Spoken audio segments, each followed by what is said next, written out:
Asociación de Magistrado Carla Fettler. Hola, buenas tardes. Sí, estoy presente, estaba escuchando atentamente, señor presidente. Muy buenas tardes, señora Carla. Eh, Tiene la palabra.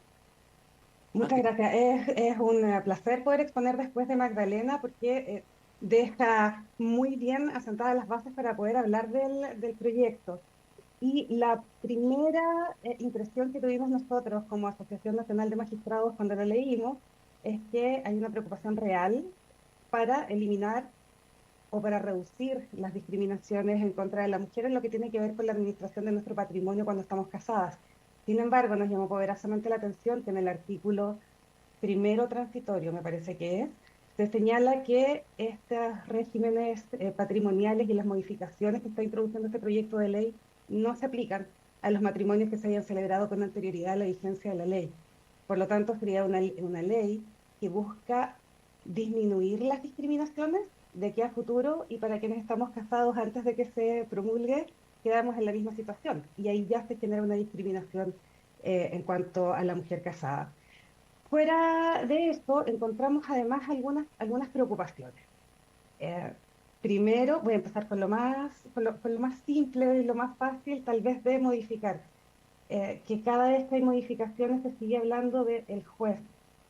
Y en la Asociación Nacional de Magistrados, la mayoría de quienes ejercen la judicatura en capital, asiento de provincia, somos mujeres.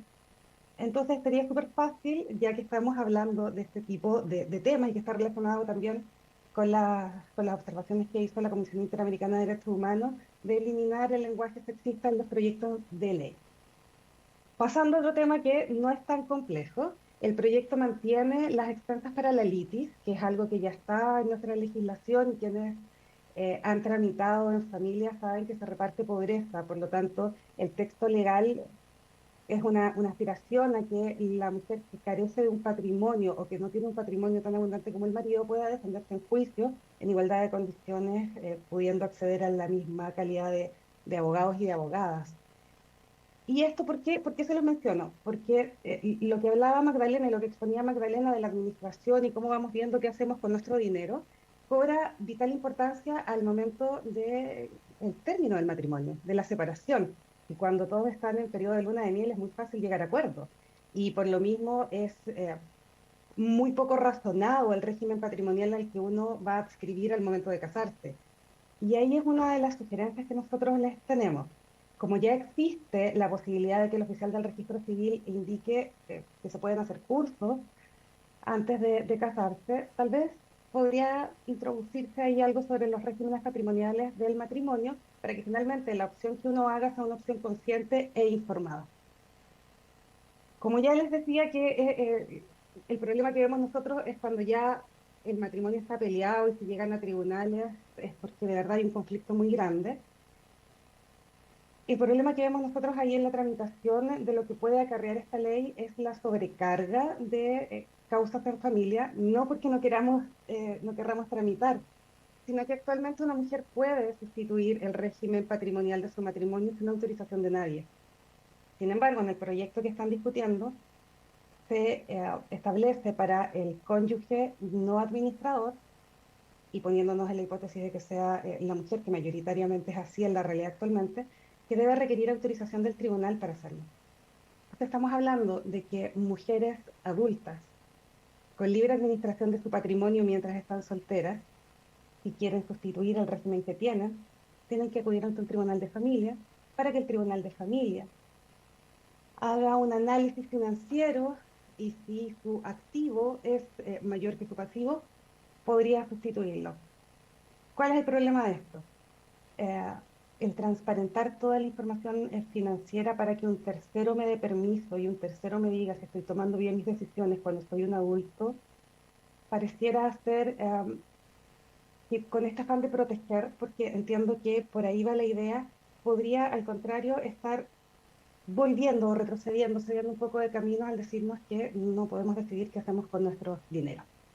Luego de esto, hay un tema con la compensación económica, que lo tocó Magdalena, y es un tema súper relevante al momento de conocerse de las causas de divorcio en tribunales.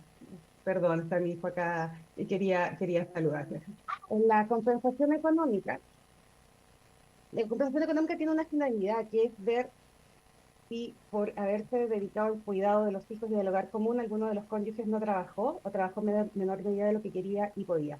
La Corte Suprema, la cuarta sala, ya ha dicho eh, en forma constante desde hace varios años que acá lo que se busca es resarcir o buscar proteger a aquel cónyuge que al momento del término del matrimonio podría ver disminuida su calidad de vida en el fondo por no estar ya casada.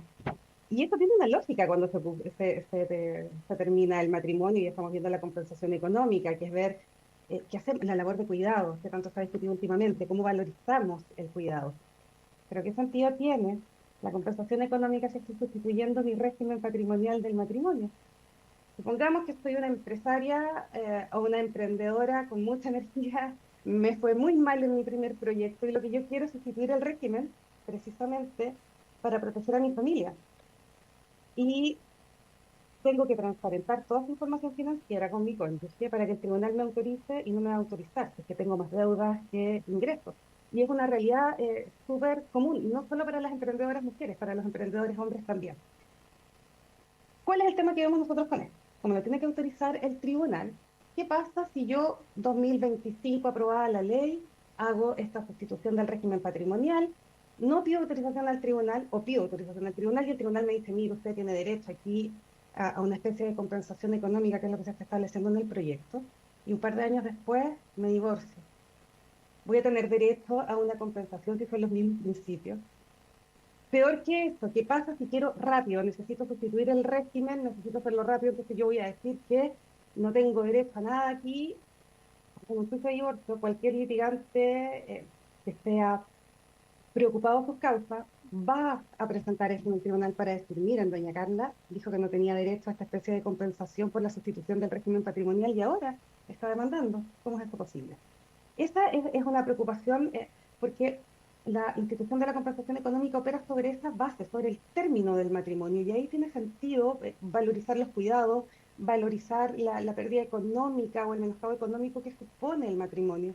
Pero aquí estamos hablando de un matrimonio en este proyecto que sigue, solo que cambia la forma en la que van a administrar los bienes. Ahí es donde creemos que hay un tema que debiera ser discutido o repensado. Hay otro tema, yo insisto, yo desafortunadamente les tengo que hablar desde los problemas que enfrentamos en tribunales. ¿Qué pasa con el inmueble o el bien familiar? Bueno, el bien familiar tiene sentido cuando las partes están separadas de hecho, que es una situación que puede cambiar en cualquier momento si es que hay una reconciliación, pero mientras están peleados para proteger a la familia, eh, se establece que el inmueble de cualquiera de los cónyuges, y la cuarta sala de la Corte Suprema ha dicho que el inmueble que incluso que puede ser de propiedad de los dos, no se toca, se declara inmueble familiar. Y aquí se está diciendo que de pleno derecho, si es que están separados de bienes, el inmueble que sirve de residencia principal de la familia tiene el carácter de bien familiar, mientras que los otros dos regímenes patrimoniales se requieren necesariamente la autorización de un tribunal. Esto pensamos que puede llevar a una discriminación de fáctica, porque si bien la norma es absolutamente neutra, porque a ninguna mujer le va a convenir tener un inmueble a su nombre, porque si yo tengo un inmueble a mi nombre y estoy separada de bienes, voy a tener que acreditarle al banco cada vez que quiera obligarme, que quiera contraer un crédito o que quiera vender mi inmueble, voy a tener que ir a probar dónde pruebo, con una declaración jurada mía que diga que mi familia no vive ahí. Es complejo, entendemos nuevamente que la idea es proteger a las mujeres casadas en sociedad conyugal, proteger el inmueble de la familia en el caso de la separación total de bienes, pero la forma en la que está redactada o en la que está pensada puede generar estas dificultades gigantes. Otra cosa que nos llamó poderosamente la atención, y es que cuando se habla de los haberes, cuando toca tangencialmente los haberes de lo que tan sabiamente nos habló Magdalena, se sigue hablando de hasta dónde comprometo mi patrimonio. Y se habla en neutro, cónyuge administrador, cónyuge no administrador. Y no entendemos por qué hay una norma dentro del proyecto de ley em, que habla de que las prórrogas para la disposición a título gratuito entre vivos o oneroso, que son los arriendos por 5 y 2 años, dependiendo si son bienes muebles, bienes inmuebles rústicos o no, la hace el marido. La ley mantiene en que las prórrogas para estos plazos de arriendo solo las puede convenir el marido. Pensamos que tal vez fue un equívoco, un olvido, el cortar y pegar, ahí puede haber algún error y los llamo a repensar esto porque si se busca la igualdad, ¿qué sentido tiene que solo el hombre pueda convenir estas prórrogas? Eh, lo que les decía yo de la figura de la compensación económica está en el artículo 1781 del proyecto de ley, que es donde más vemos la dificultad. Nosotros sí creemos como asociación que el patrimonio reservado de la mujer casada en sociedad conyugal es un gran beneficio. Es una forma en que las mujeres han logrado proteger lo poco o mucho que tienen al momento de verse enfrentadas al término de su matrimonio. Y ahora se le está dando esta misma posibilidad al hombre. Nuevamente creemos que puede traducirse en los hechos en unas prácticas abusivas, porque imagínense ustedes, y lo tocó Magdalena en su exposición, ¿qué pasa si es la mujer la administradora de la sociedad conyugal? Ganamos, podemos administrar, obligo mis bienes, obligo los bienes sociales y el marido incrementa sus bienes propios. Y en ese sentido, el hombre puede tener su patrimonio reservado. En el fondo sigue haciendo crecer su empresa, sigue haciendo crecer su sociedad profesional, y yo me hago cargo como administradora de todas las deudas. Es difícil al querer equiparar, al- pensamos que hay principios aquí que están en juego y que es difícil, salvo una discusión con distintos puntos de vista, tal vez notarlas, pero está bien que tenga que haber igualdad y no discriminación, pero lo que se prohíbe es la discriminación en perjuicio de la mujer. Sí hay acciones afirmativas, de hecho el artículo tercero de la Ley 19.947, que habla de la protección al cónyuge más débil, habla de discriminar o acciones afirmativas. Entonces, cuando tenemos estas acciones afirmativas que reconocen una situación de esto que está en nuestra sociedad y que es que las mujeres se ven perjudicadas al momento de casarse para administrar sus bienes, y les damos una protección, que es el patrimonio reservado. Y luego este patrimonio reservado se lo damos también al hombre. Las implicancias que esto puede tener generan nuevamente una dificultad, porque tenemos estos principios que están chocando. Y ahí es complejo. Y finalmente, como gran conclusión que sacamos nosotros a partir de este proyecto de ley, es que la intención está, sabemos todos hacia dónde tenemos que ir, pero al tocar algo que puede ser súper sencillo, intuitivamente, y es decir, ok, establecemos la administración conjunta o cambiamos hombre y mujer por cónyuge administrador y cónyuge no administrador, necesariamente estamos tocando otras instituciones.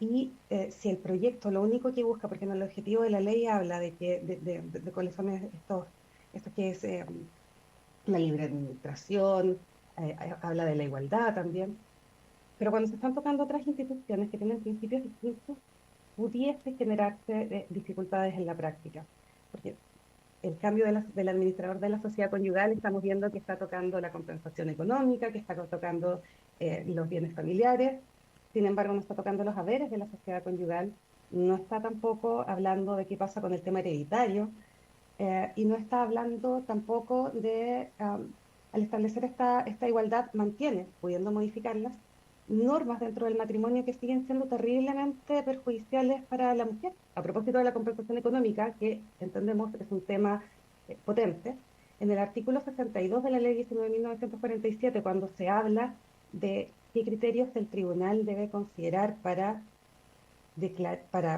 determinar si procede o no la compensación y cuál es el monto, hay una facultad que se le entrega al tribunal. Y es que si el divorcio se acoge por una causal de culpa, que generalmente es infidelidad o violencia intrafamiliar, puede rechazarse la demanda de compensación. ¿Y quiénes generalmente incurren en estas causales o quiénes generalmente quien tiene derecho a esta compensación económica por las labores de cuidado? La mujer. Y el tribunal tiene la facultad de no dársela. Entonces, a lo que los invito, y perdón por marearlo, yo no soy tan estructurada como Magdalena, soy un poco más dispersa. Los invito, ya que escuchaba que quieren revisar los proyectos que ya están en tramitación, que quieren hacer un consolidado de todas las normas que se están modificando, los invito a leerlos con calma, porque el impacto que puede generar una sola norma, el cambio de una sola norma, se traduce finalmente en las usuarias que nosotros tenemos en tribunales, donde desafortunadamente se reparte miseria. Si no es miseria humana, es miseria económica.